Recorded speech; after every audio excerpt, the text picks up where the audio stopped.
All right. Good morning, everybody, and welcome to the OSU PDC PRO Zoom meeting for lesson number 5.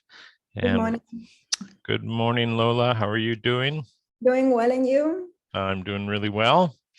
So today we're going to learn all about watersheds and how water flows on the property and some of the strategies that you might be wanting to take a look at with this assignment. But this is really, in my opinion, one of the key parts of the permaculture design process. They're all, they all interlink and are very important, but the water layer, as I would call it, the water layer portion of a drawing really sets the tone for the rest of the landscape. So the water is the driving force, whether you're in an arid landscape or a wet temperate landscape, it doesn't really matter.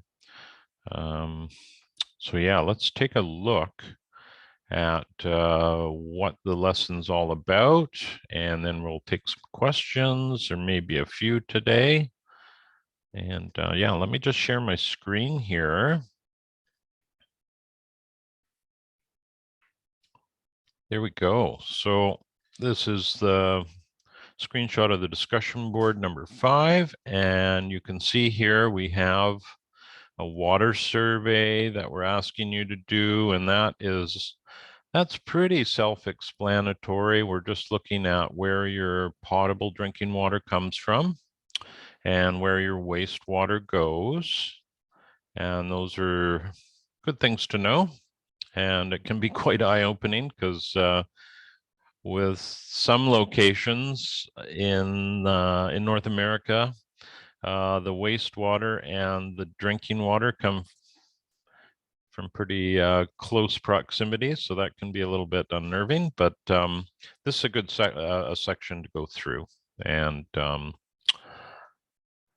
that is pretty straightforward. So when we get into the tricky bits, so you can see up here, the water survey is worth 4 points, the watershed map's worth 10, and water flow analysis is 16. So that gives you a pretty good idea of the sort of level of importance. So yes, we want to know all about your water survey, but you don't want to necessarily spend hours on it. The next part is the watershed map, and that is where this takes a little bit of practice, getting used to how water moves across the landscape. And the first thing that we ask is that you take a look at the micro watershed practice sheet. So I'm going to bring that up.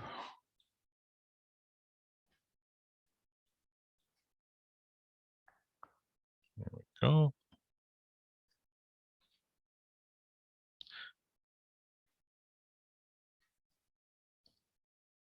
Sorry for the delay here. We'll just get to that sheet. There we go. So there is our watershed practice worksheet. And right here is your project site. And what we're going to want to try and determine is how much land above this property boundary potentially could influence it. And that is basically from runoff from the lands above. So when you go to do this on your own project site, you can see where you're going to need to have contour map information. And then you'll also want to place on your map at least, a couple of the contours, what those are. So in this case, we can see that we're at 460 here and 470. So we're climbing up in this area. And then we drop down a bit and we climb again, and we drop down a bit and we climb again. So this is actually a little bit of a valley. So if you were living here, you'd you could be quite concerned, actually. Your runoff might be quite tremendous in high rain events. So I would encourage you to dive into this. And if you go to the top of the sheet here, there are some tutorials. There are also some tutorials in the resource. Let's see, we'll go back to the discussion board. There should be some resources here on that tab. And as you can see, there's a few things we want to be sure that we're defining, right? So we want to define the watershed boundary, which is kind of like your property boundary. It's just the extent of the watershed, that micro watershed that affects your project site. The basin is within it. That's pretty straightforward. And then we want to know how that water flows within the basin. And the topographic map is what's going to really help us out. There are some useful tutorial videos here. That water flows at right angles to contour video was really helpful, I found. So. And really that is, that says it all, right? So if we go back to the practice sheet, and I'll just give you a quick run through how I would look at this. So Alice, you're quite right. Water flows right angle to contour. So with the contour map, we can tell where water is going to be flowing. And what we traditionally do to find our micro watershed is we are going to start at the lowest point in the project site. So that would be down here. And then we're going to work our way up. And you kind of have to reverse engineer this a little bit. So you're going to work your way up and determine along that contour where it would be, where we're going to define our boundary. And the boundary would be right angle to this corner, right? And then we're going to do the same thing as we move uphill. We might tweak it along this edge a bit, and we're going to draw a line down this way. And we're actually going to head all the way up this hill. Because if a drop of water hits this and is running off, it could potentially influence the site.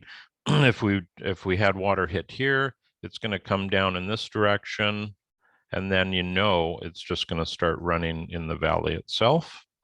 So this is a really important concept to get, and it may take a little while, and try not to get frustrated if you're not fully grasping it. There are some really good tutorial videos.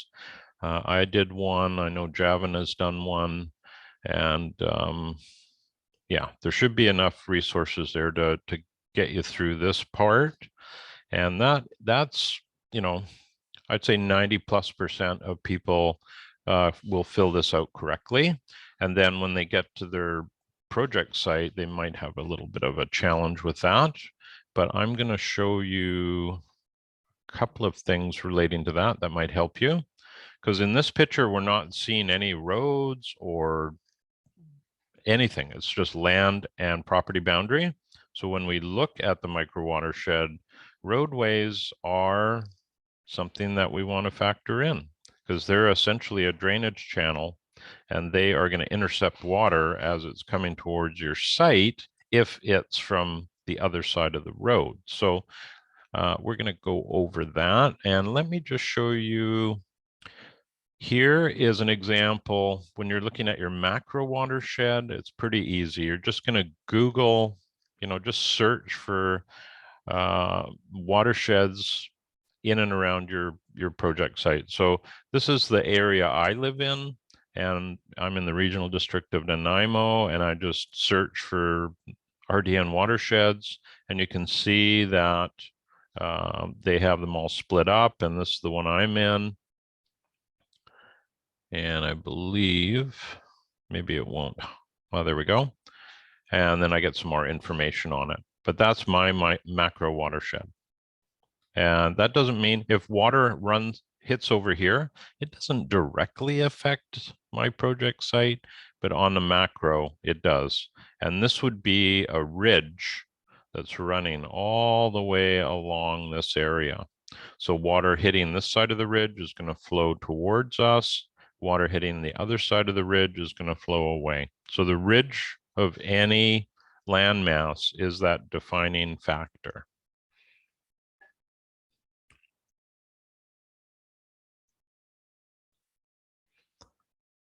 Whoop. Okay, so here is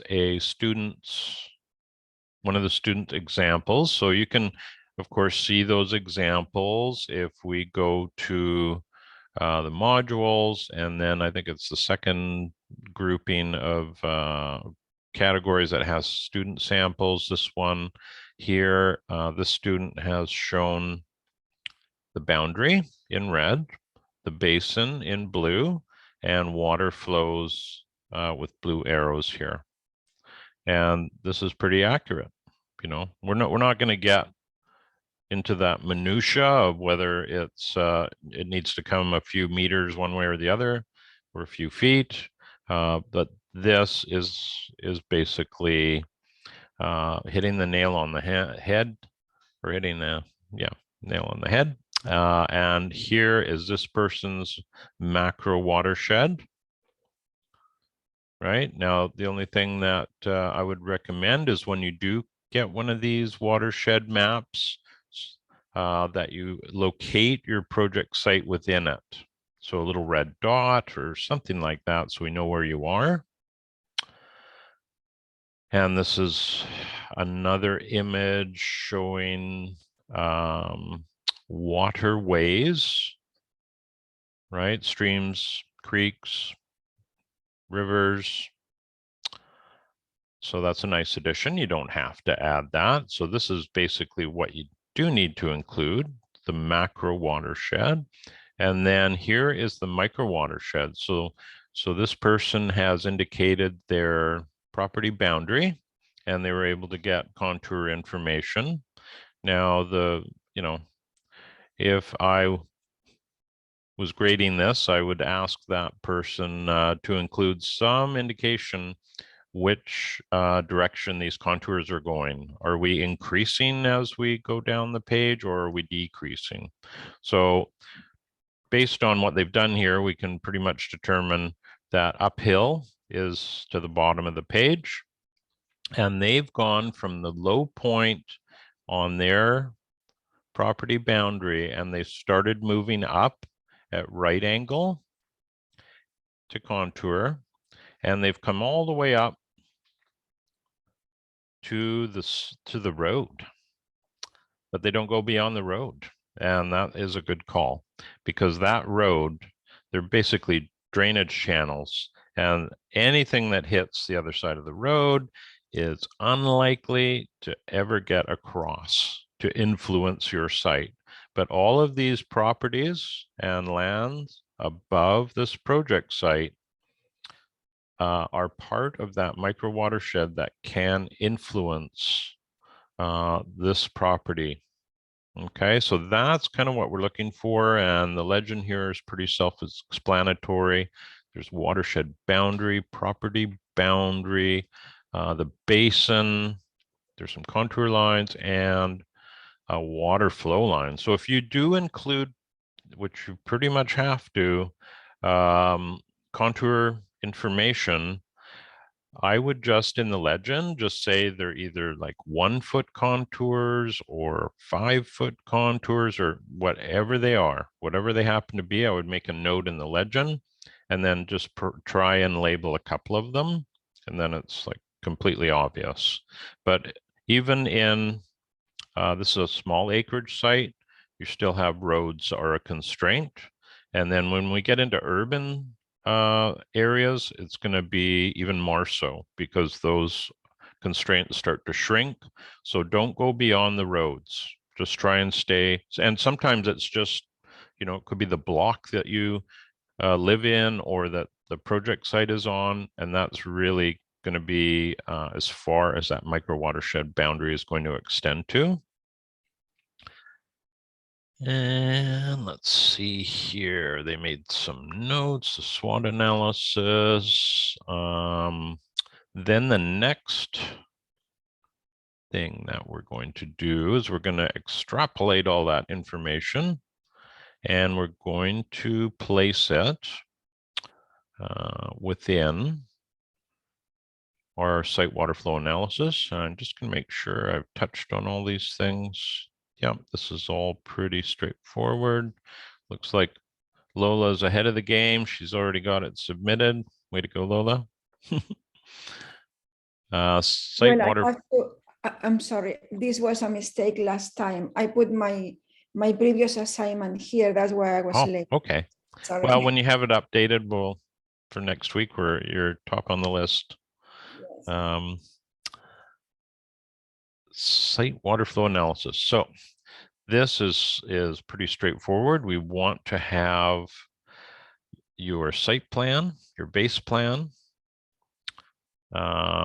We want to see where the proposed buildings are. If you don't have any buildings on site, let's go. We'll go back and forth a little bit here. So here's the base plan. Here's some buildings. The way this student has done it, they've made a legend so that the house has its own color, right? And then the workshop has its own color, and the greenhouse, driveway, and an RV pad. So those are those impervious surfaces that this person has identified, and they've provided the area. And here it's in square meters. It can be square feet. Doesn't really matter.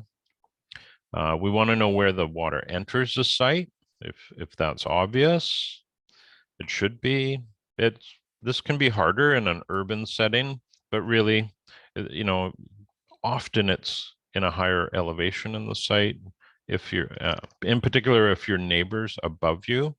In the rare cases, I've had a few students that they have been at the top of a hill, and their micro watershed is actually just their property boundary, and they have no influence from an outside source. So that's super interesting.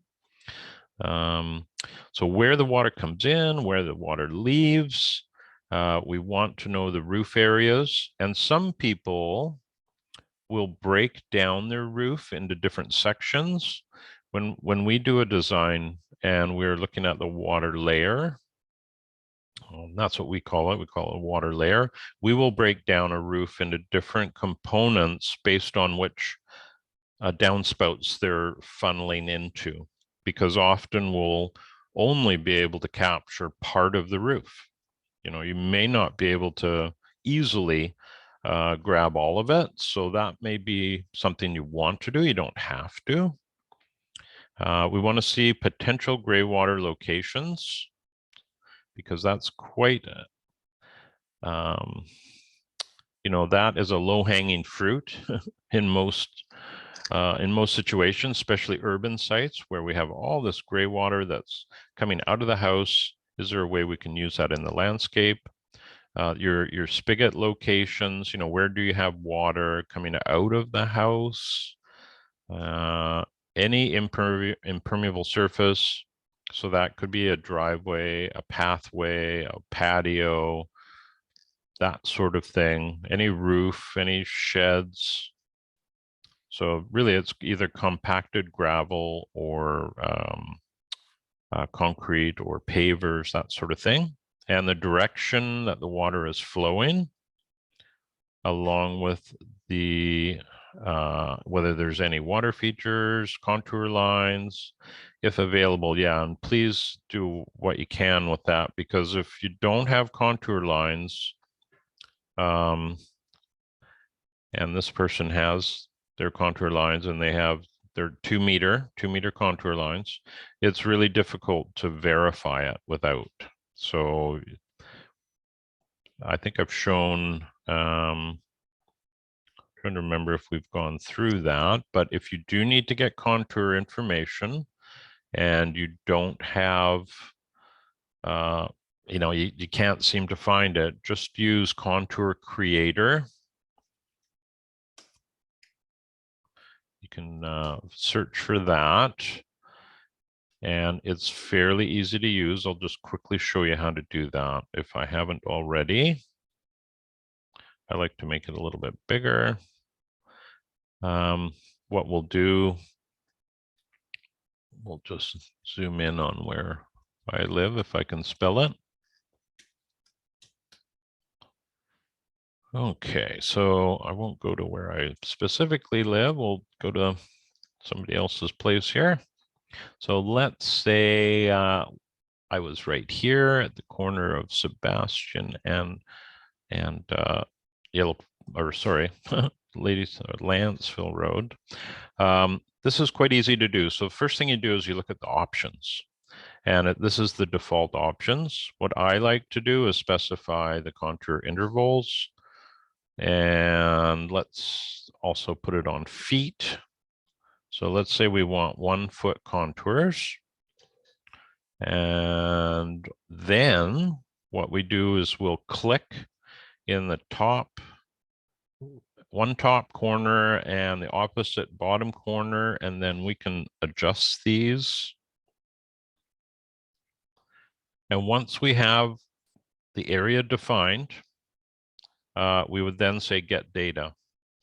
And boom, we get a contour map with a legend here. So this is the low, and we're going up 1 foot intervals. Now, this is not horribly accurate. So I would not be using this for any design work other than this exercise, right? But it does give you a general idea, and it will give you an opportunity to be able to confidently learn how to calculate your micro watershed. So it's very useful that way. It's just do not, it'd be plus or minus quite a bit in terms of accuracy. Now, if you find that this doesn't really cover what you want, you can then change the area, and then you could just say redraw contour. Oops, no, I won't do that. So I'll get contour. So you can expand this out and do whatever you want, and then just take a screenshot. You can just take a screenshot once you're done and paste it into your work, and away you go. So that is one way of getting contours. There are a lot of others, but that's probably simplest, easiest if you're having troubles finding it. And then if we look, so that's part of the mapping, and that's an important component. Then we look at the charts itself. So we're taking data and we're going to put that, and we'll go to the template file here. So here's where we're going to place our plan, and we're going to use this legend. You can change these colors. You can do whatever you want that way, but these are some, pretty much basic information that we want. And then we get into some of the gross calculations. You can place little climate data here, so that's easy to find too. Just search climate data. Actually, you'll have it in your climate section at the beginning of, I'm sure, at the beginning of your assignment. And if you don't, just, climate data, Lanceville, or climate data, wherever your project site is located. And then you can place that here. And then we want to go through and we want to calculate what's the area of your site. So that's really just length times width. And then you want your average annual rainfall, which you all will have already. And then you'll put that total on the right here. And if you're using metric, it's completely easy because it's just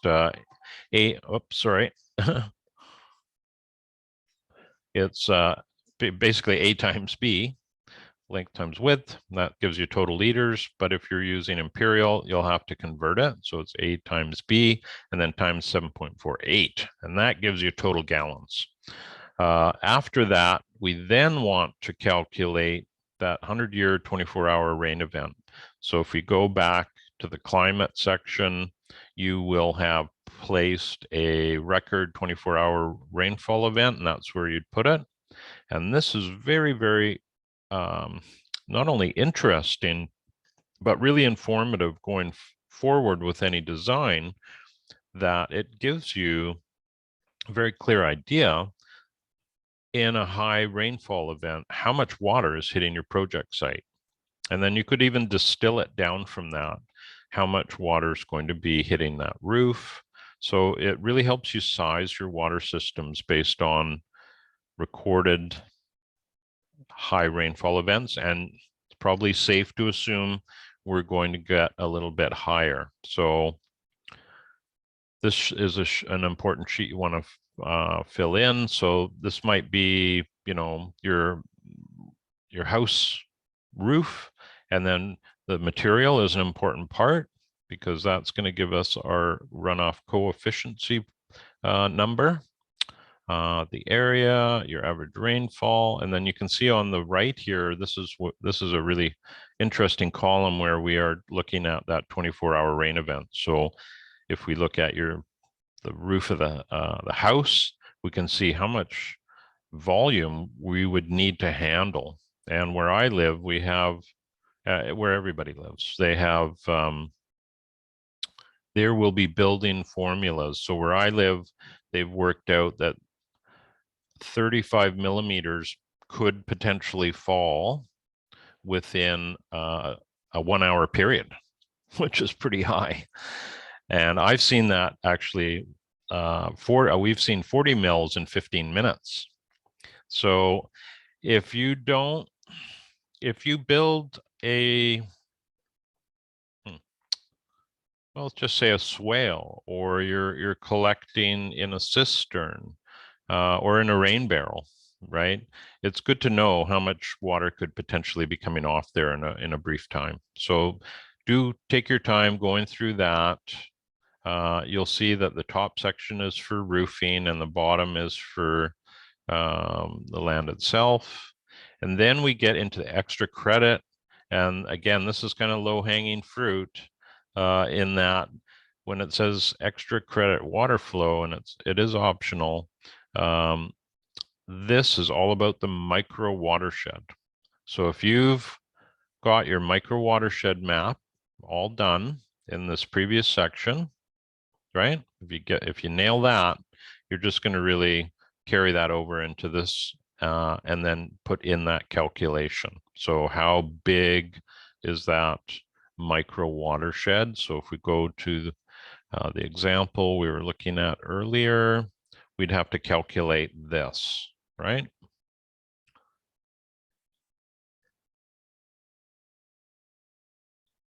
There we go.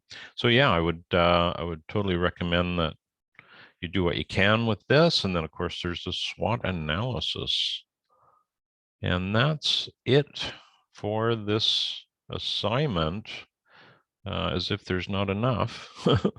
It's a pretty big week. This is I would say on average, one of the hardest weeks for most people, because there's quite a bit of content to absorb. And then there's a fair bit of calculations to do, and just understanding the micro watershed, how that works. It takes a little bit of practice. So again, if you don't grasp this perfectly in the first go around, just keep chipping away at it and take a look at some of the examples and see how those some other students have applied that. And then of course we went through the resources, and we haven't gone through the rubric, but definitely check the rubric before you finish this up, because of course this is what your grading is based on. And let me see, we are going to go to that Q&A, and we'll see if anybody has, So Ralph has a question for today. So what I'm going to do is just take this question first, and then we will kind of open it up for anything on the call. I see somebody's got a chat. Okay, I'll get that open so I can keep track. Okay, Ralph says he's having challenges relating to the size of my design site.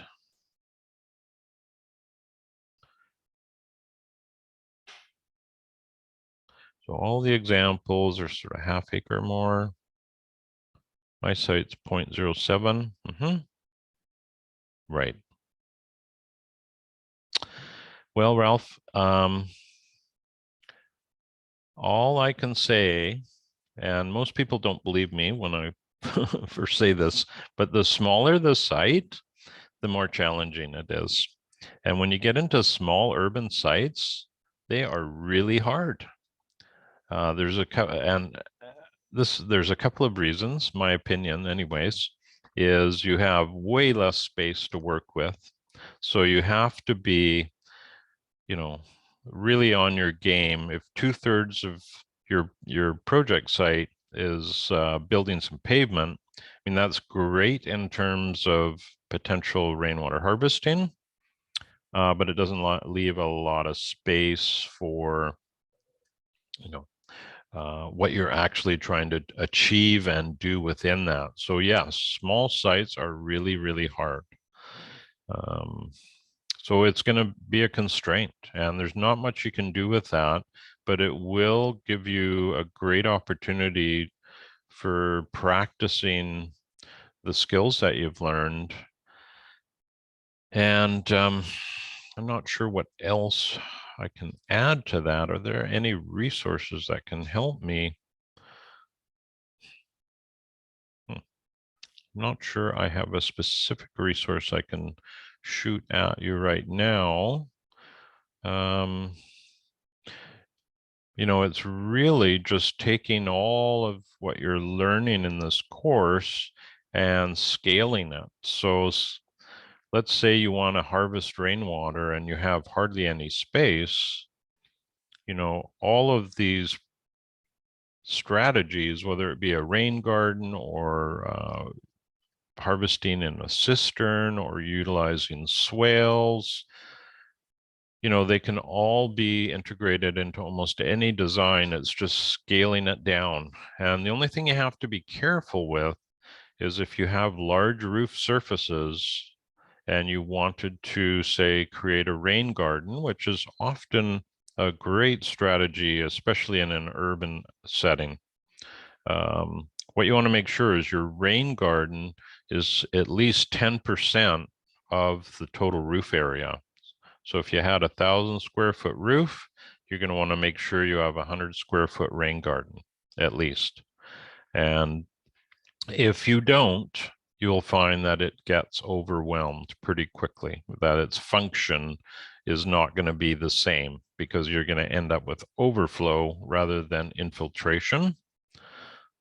The other thing is, if you look at YouTube at all, which I'm sure most people do, you could go to, here, let me just go there now.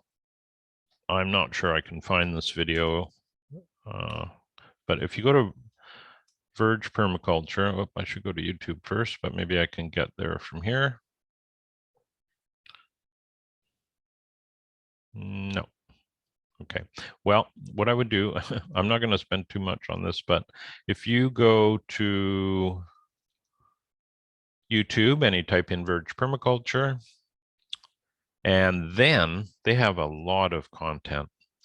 What you'd have to do is go back a couple of years where they're really focusing on their urban site, and they have a small edible landscape in the front and the rear of their property, but they talk about a strategy that they employ where they use what's called swale trails.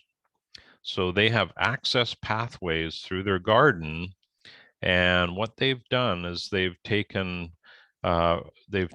rainwater off their roof or via the overflow on their cistern, and they place that into a drainage pipe that runs in the middle of their pathways. and then they cover that with wood chips. And then over time, those wood chips break down, absorb all that water, and they end up with some, well, they're infiltrating rainwater into their landscape, but the net result of the pathways is every, say, 3 or 4 years, they're going to probably scrape that composted material out of the path into the garden. It's beautiful material, and then top up the path with new wood chips. So it's kind of a multi-pronged approach in an urban setting. Now, the lay of their land, it works, right? And in your project site, that might be a little more challenging, but there's a couple of examples of what you can do within an urban location. But no matter what you do, I would make sure that you're always factoring in overflow. So what happens if we get that 100-year rain event and it's even bigger? You know, I don't want pathways to be flooded. So how do you work that? So you'd have to account for overflow. So design, whether that's in a rain garden or a swale or a pond or any structure that's holding water, when that big rain event comes, where is the excess going to go? So that is something to keep in mind. And I hope that I've helped you out with that, Ralph. And if you need any more feedback on that, let me know. I'd be happy to help you out. But yeah, small is hard. I would rather work on, you know, larger acreage than an urban site.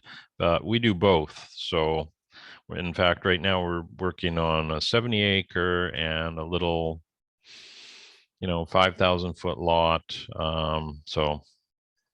But the guiding principles are very, very similar.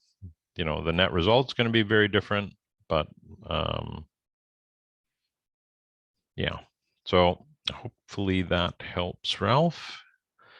And that was it for questions there. So does anybody on the call have any questions about this week's assignment or the coming week's assignment?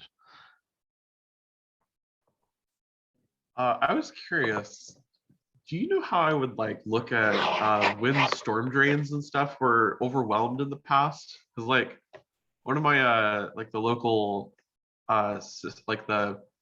it's the regional water district basically. They have like some information on like all the sewers and stuff that they maintain, but I'm like curious if they fail at all. And like I don't know, have you seen like a universal way to find information on that? Or Well, where I live, and probably where you live too, Alice, it's any regional district nowadays seem to have these ArcGIS interactive maps, and they will locate, you know, they have these various layers, and often they'll have a utility layer or infrastructure layer. So you can see where all of the stormwater, sanitary sewer is located. But that is an area you just want to stay completely away from. You don't want to modify or do anything with their systems. If those get overwhelmed, you know, that's a good question. That's something that if you have noticed that they do get overwhelmed at times, that's something to factor into your design for sure. Now, what you can do about that would be really site specific, because you may not be able to do anything. You know, if water's coming out of a catch basin with force because, you know, there's pressure on the system, there may be nowhere to send it. But yeah, I would not, well, let's say Brad Lancaster in Tucson, Arizona, there's a good example. He was able to convince the city of Tucson over a number of years to allow for curb cuts. So the curbs and the drainage systems are all part of their infrastructure, but he was able to convince them that they could cut. And that's a really interesting, there's a whole slew of great resources on his YouTube channel. So that's Brad Lancaster. So he does curb cuts and takes water off of the road and into basically basins that are running along the edge of the road. So they're in kind of no man's land. They're not necessarily the property owners, but they're this easement or setback that are between the sidewalks and the roads. And he has encouraged neighborhoods to plant those so that they're revegetating that sort of desert, because it's just they tend to get a flood drought setting. So when the rains do come, boom, they're not being used properly. So with the curb cuts, some of this water gets diverted and sits and infiltrates those planting systems that he has set up.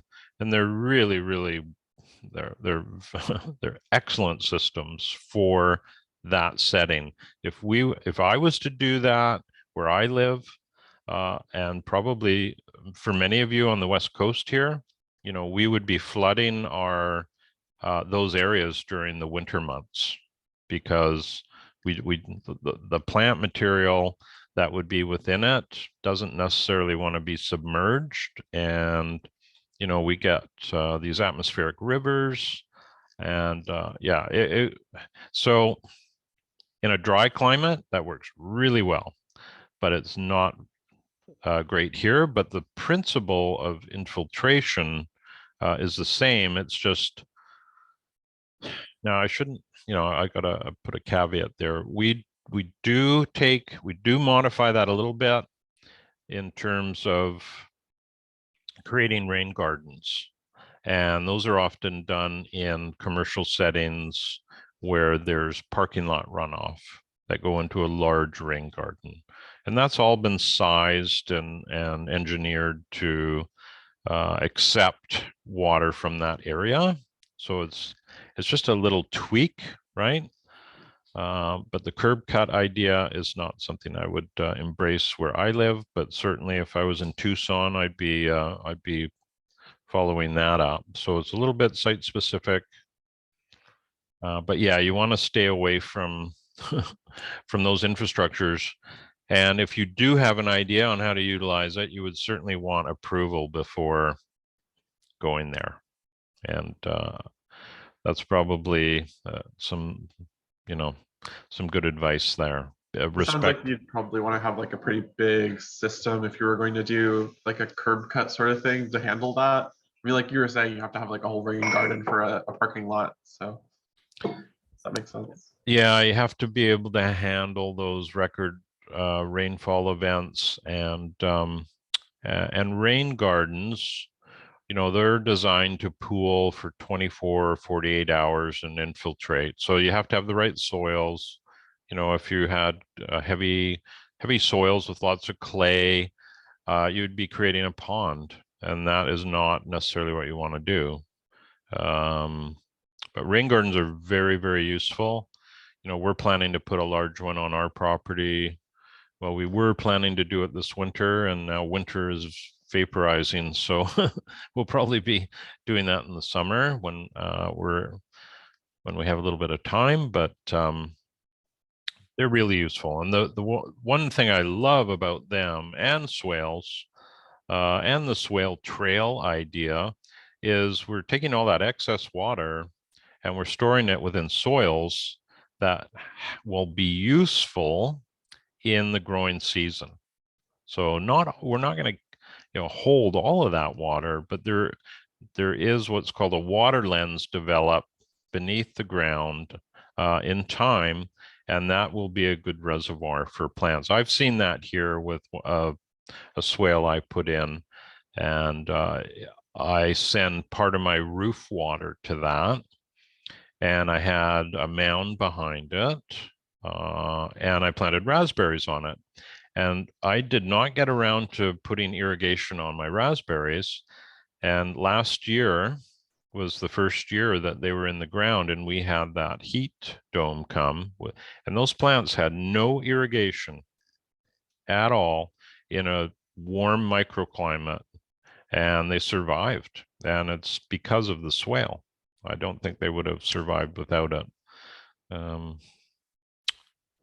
Yeah, so not sure if anybody has any questions at all on this. Feel free, Carly, go ahead. Sure. So with the soil that I am working with at my design site, it's very, very, very sandy.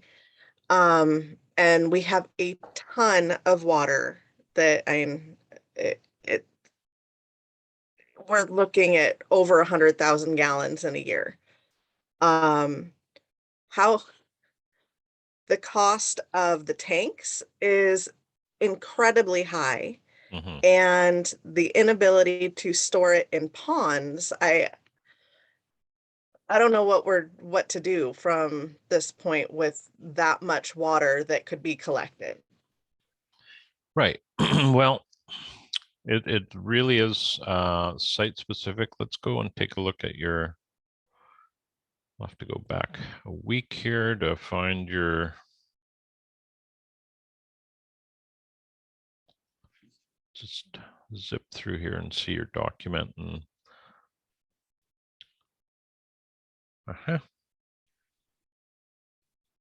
And the fact that my brother-in-law is running off of a really, really good well. He's honestly not really even too concerned at all about doing doing any type of rain catchment. right. And their well, I got the well report, and their well is pushing at 60 gallons a minute. Mm-hmm. So Yeah, I get it. That's huge. We get about 10 gallons a minute, and that's, more than we need. The only thing with groundwater is it's going to be forever changing. And the drought cycles that we are tending to see are going to affect that. So you might have 60 gallons today, but that may change, right? So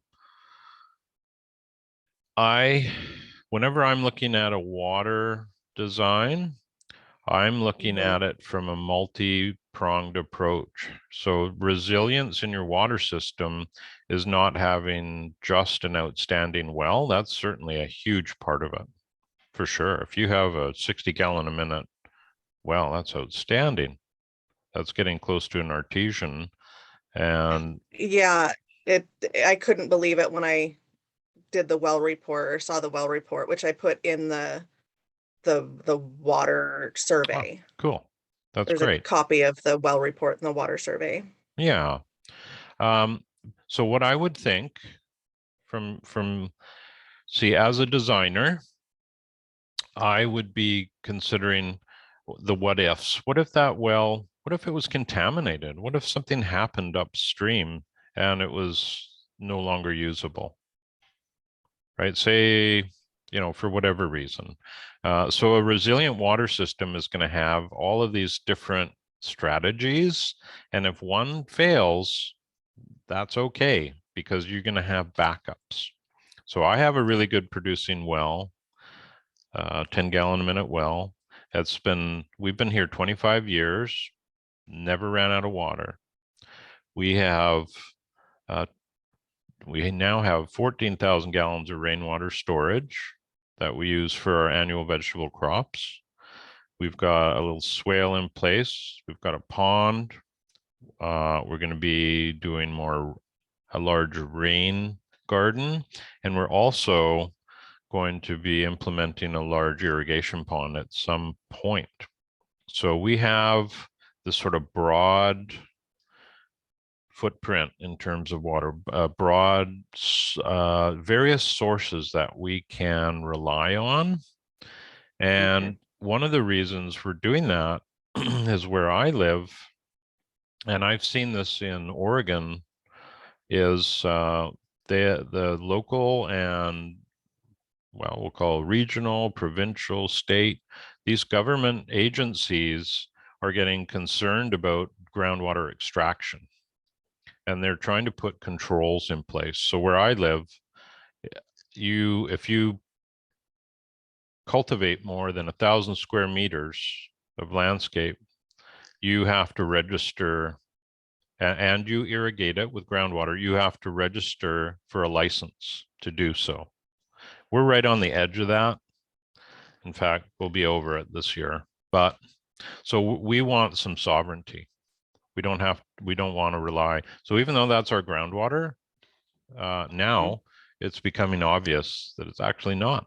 It's actually controlled by a government agency, and they could come and okay, here's an example. Like, we're in a residential area, even though we're on acreage. But if we have a water restriction, which happens every year in this area, that water restriction normally covers municipal or community water systems, right? So people on wells can ignore it. But now, if they have a water restriction, your allowable water extraction would be 250 gallons a day. That's it. Now, how can they prove that? At this point, that would be really hard, but you can see the vice starting to turn, and they are going to step up. Well, we'll call it enforcement of that. So they want more control over who's pulling water. So for me, I want more control over what I grow and what I use to grow. You know, what I'm not comfortable with that. So I want to use rainwater where I can. And that, to me, is building a more resilient system. So not relying on the silver bullet. And that's one thing that I have found with rainwater harvesting. We used to do a lot more rainwater harvesting and design work, and I haven't installed a standalone system for a couple of years, and mainly because people saw it as a silver bullet. And as they had a tank and some rainwater going in it, they're good. Well, you know, there are a lot of other strategies you can employ. For instance, if you increase the organic matter content of your soils 1%, you are going to retain 20,000 US gallons in that area. It'll retain an additional 20,000 gallons of storage when you get what's called field capacity, when the soil can hold no more and it starts to run off. So that is a complete low-hanging fruit for, say, your project here. Bump up the soil organic matter content, and there's lots of ways you can do that. You might want to consider. And you said that's 20,000 gallons extra for 1% increase. Yeah, 1% increase in organic matter equals 20,000 gallons per acre of increased water holding capacity. So sandy soils, that a huge benefit to sandy soils. Okay. Yeah. Other things you could do is like a keyline plow. So I don't, because we have multiple courses going on, I have no idea whether I've actually mentioned keyline plowing to anybody before. But if you Google that, here, I'll go on a site right now that you can keep in mind. If you just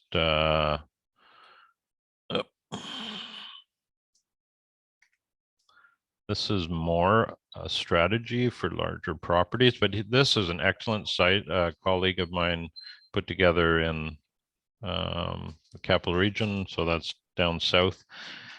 And I would highly recommend everybody take a look at this. What is Keyline design, what it's all about, where you can use it, We're really lucky on Vancouver Island. We have a Keyline plow. It's a specific plow. I think there it is. And the beauty of this is we use it a lot to decompact soils, because a lot of the acreage properties we are on, they may have been cleared, even decades before. And when that land gets compacted, it's not going to come back the other way anytime soon. You have to either mechanically help it, or there's other approaches where you inject soil biology into this. You can do both, but this is a very, very useful tool. And I've even got, I won't go there right now, but yeah, I would go down this as a strategy on acreage. It is extremely powerful. And if you look at the design process itself, this was put together by P.A. Yeomans in Australia, but the whole design is all about taking water from where it inherently gets collected in valleys and sending it out onto dry ridges. So if you think about the landform and a valley, and the micro watershed example, the practice sheet's an example of that. Project site's right in a valley. That's where a lot of moisture inherently goes. This system, you can pull it out of that valley and send it across a ridge that's going to inherently be dry and increase the production of it. So some amazing work they've done in Australia using Keyline patterning, Keyline design. You can do Keyline cultivation patterns. So when you're putting together an orchard, let's say, the patterning of, instead of a grid, a block, you're actually creating a not on contour, but you're going to create a pattern that's going to inherently push water from areas that have the most amount of water to the drier regions, to try and equalize growth and equalize water distribution. It's very deep. You can spend a lot of time in this, and that's part of the farm design program I'm been involved in taking. I've been a student myself for years and years and years, and still am taking a course with Darren Doherty. And I'll just show you here the workplace. So if anybody's interested in farm design, the Regrarian platform is an amazing resource. And I find I just never have enough time to absorb it all. But yeah, amazing, amazing place. So check that out. Yes, so multiple approaches is the key, Carly. And if this is let's say your brother-in-law is your client and you're putting this water plan together, you try and pull all of these strategies together that you can come up with in today that you know of, and it's up to your client whether they're going to go forward with it or not. Having I kind of have an opposite situation with a friend who has a 30 or 25 acre equestrian facility close by. He has an enormous barn with a galvalume roof, beautiful roof surface. Literally millions of liters of water hit that every year, and just a runoff. And he has a really poor producing well, but a fair amount of groundwater nearby, so that does not make sense at all. And then this rainwater harvesting opportunity. But you're right, cisterns are expensive, and last year, their pricing has gone way up, and now availability too is just insane. And where I live, I can't get 3-inch PVC piping for conveyance. So to take it from a roof into a tank, the piping's not available at the moment, and that'll change. But Yeah, I hope. I I did the measurements because I know I had sent you that message about should I do the barn or do the proposed home. I went ahead and did the proposed home, but then also did the calculations for the barn just for his own reference. Oh, sure. And I want to say that just off of the barn, which was 28 by 100, Mhm. we're looking at like 71,000 gallons a Sure. year.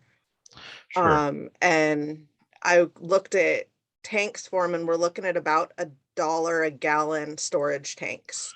Yeah, that's So, pretty typical. The thing is, when you're looking at rainwater harvesting that's active, so that's called active rainwater harvesting, taking it off a roof, putting in a cistern. The cistern sizing is based on usage. So what would the Okay. usage be? So let's say he had livestock or horses or whatever. Let's say like my friend over here has 35 horses. It's easy to calculate daily usage rates.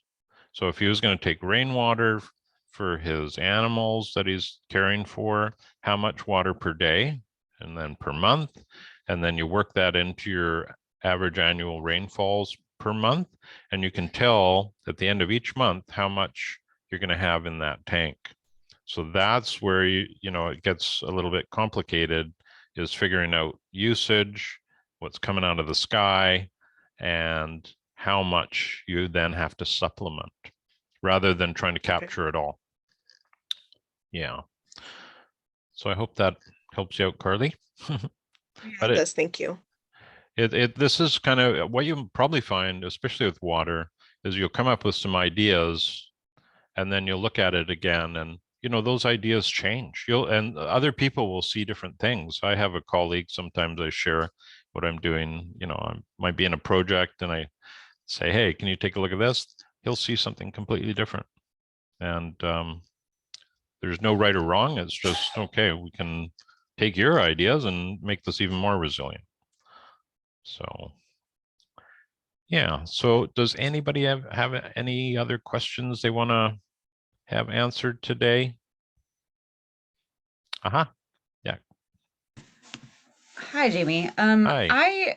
I'm running into, and you kind of went over this, but not entirely, I don't think. Like my property is actually bounded on all four sides by either roads or like drainage ditches. Mm-hmm. And so it's, how do you like account for waterways in a place that's isolated from its waterways? Well, you may be one of those cases where you're encircled with these drainage structures and your micro watershed is virtually the property Yeah. Okay. boundaries. Yeah. And you Because just detail that, like, yeah. Well, let's take we can take a quick peek at that. We will leave that window.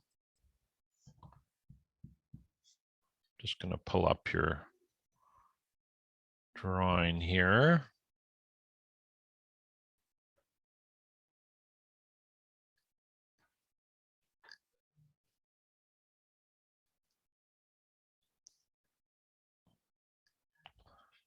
All right.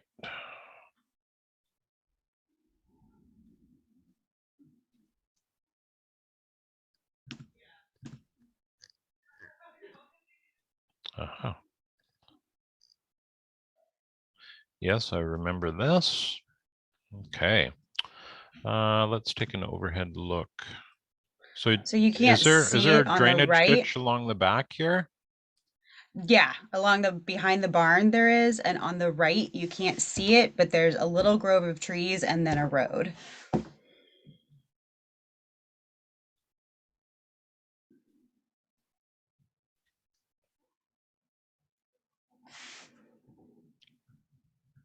Okay. So let's see. Is there something here that's a concern? Yeah, there's a like a path, like a road and a path, like a house. Okay. Yes, well, ditches and roadways are definite drainage structures that inhibit the well, they basically inhibit that micro watershed. So you may find that I see that there's a little bit outside on, I guess, on the east side of your boundary here. That may be something that you could possibly include, but I don't know the topography of your site right now off the top of my head. But you may have a little bit around you, but probably not a lot. Okay. Okay. Interesting though, you got a pond sitting here. So that's a nice resource to Yeah, to there's have. definitely some movement like on the property. But it's, and you there's within, because I was there when it was really waterlogged, you can tell that there's like things happening on the property, but it's very haphazard. There's no like there's no consistent like pathways being created at this time. So I think that that's something that needs to be created more than anything else. So this is a pretty flat site by the looks of it, eh? And but it dips down Yes. here. Yeah. Slightly, yeah. Yeah. Yeah. Yeah, that's an interesting resource to look at. Is it just a low area or was it an intentional pond? Do you know? That's No not idea. something that we know. Yeah. It was created in the 60s and we weren't able to find the information. Yeah. Right. Right. One other further question. Do you, I get confused sometimes about whether or not we're supposed to like analyze based upon like as things are or as we want things to be. In this situation, because you have structures and infrastructure already, all of your, let's say, calculations would be based on what's present on the site. Okay. Yeah, if you were, Okay. if your project site was, 5.5 acres or 5.6, and it was raw land, you would have to put on a proposed building site, and you'd have to do some sort of proposed access, and then use Okay. those as for your calculations. But Okay. yeah, Got it. yeah. But it's pretty incredible to punch the numbers and see just how much water hits these impervious surfaces. Sure. And certainly in this part of the world, we're used to, if you look at a typical subdivision, it's all set up to, drainage, right? Drain everything Yeah. away and then pump it in later. And that's where we're trying to hold on to a little bit of it. Yeah, I've been able to find a lot of information for like how to deal with 100-year storms and how to deal with 24-hour like rainfall problems, but not any data so far on like what that number actually is. So like I'm still working on it. Yeah. Well, again, with this property, water holding capacity in the soils, right? That would be something that would be pretty obvious to do. Let's say 5 acres, you get 1% more water holding capacity, 1% more organic matter. You're looking at 100,000 more gallons of storage over the site as an increase over what's already happening, right? So yeah, that is the beauty, I think, in this design system is we're looking at the whole and not just the silver bullet, like take it from the roof, put it in a tank, and then irrigate it. Well, there's no point in doing that if you're not addressing your soils. Otherwise, you're still going to have, if it's compacted and poor health, you're not going to see dramatic shifts there.